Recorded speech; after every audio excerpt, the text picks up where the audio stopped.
আজকে দেখাবো একদম সহজ এবং মজার এক রেসিপি। তবে খেতে কিন্তু অনেক মজা। আমরা অনেকেই এই সবজিটা খেতে পারি না অ্যালার্জির কারণে, তবে আমার কাছে খুব ভালো লাগে। আমারও খেলে শরীর চুলকা, তারপরেও খাই। আসসালামু আলাইকুম, সবাই কেমন আছেন? পুরো ভিডিওটা দেখুন, আশা করি ভালো লাগবে। আমি কিভাবে রান্নাটা করব, এখানে বাজার করা হয়েছে এগুলো সব বের করে নিচ্ছি।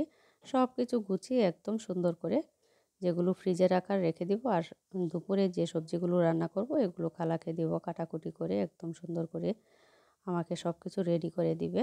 আর আমরা যারা ভিডিও করি আমাদের কিন্তু সব কিছু সুন্দর করে হাতের কাছে নিয়ে তারপর ক্যামেরাটা অন করতে হয়, না হয় ভিডিও করতে গেলে অনেক ঝামেলা হয়ে যায়। আর সাধারণ একটা রেসিপিও যদি আপনি ভিডিও করেন, লং ভিডিও, তাহলে দেখবেন 2-3 ঘন্টা সময় যে কোন দিক দিয়ে চলে যায় আপনি কোনো টেরই পাবেন না। এখানে যা যা আনা হয়েছে সব কিছু বের করে নিচ্ছি, তারপর রান্না করতে চলে গিয়েছি। এখানে সব কিছু সুন্দর করে ধুয়ে পরিষ্কার করে কাটাকুটি করে একটা পাত্রে উঠিয়ে নিয়েছি। আজকে রান্না করব লতি, সাথে দিয়েছি কাঁঠালের বিচি।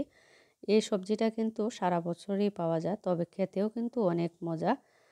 আপনি মাছের মাথা, মাছ, চিংড়ি মাছ দিয়ে লতি তো অসাধারণ। আমি আজকে রান্না করব চ্যাপা দিয়ে, একদম সাধারণ একটা রেসিপি। খুবই ভালো লাগে এভাবে রান্নাটা করলে। আপনারাও বাসায় একবার এভাবে রান্না করে খেয়ে দেখবেন, খুবই ভালো লাগে।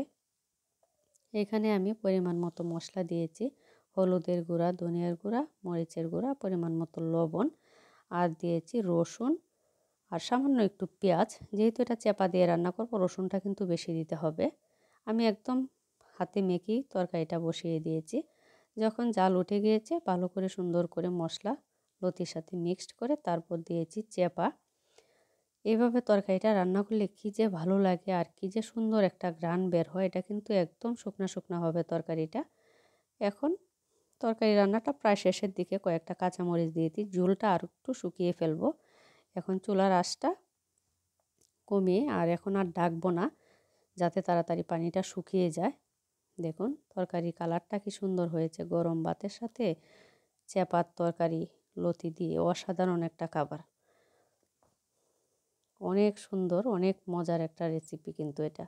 চিংড়ি মাছ দিয়ে তো আরও ভালো লাগে, তবে চিংড়ি মাছ বেশি খেতে পারি না, কারণ হচ্ছে আপনার শরীর চুলকানো হয়, আর লতিও তো অ্যালার্জির সমস্যা, সেজন্য মাঝে মাঝে খাই। আর এই তরকারিটা হচ্ছে বাড়িতে গিয়েছিলাম, আম্মা রান্না করছে। এটা বেগুন আর হচ্ছে ঝিঙ্গা দিয়ে, আপনার নদীর ট্যাংরা মাছ দিয়ে কী যে সুন্দর ঘ্রাণ হয়। এটাও হাতে মেখে রান্নাটা করা হচ্ছে, খুবই সুন্দর হয়েছে এই তরকারিটা। কী যে মজা, সুন্দর একটা ঘ্রাণ। আসলে বাড়ির সবজিগুলো অন্যরকম মজা, যেহেতু এগুলো নিজেদেরই করা হয়।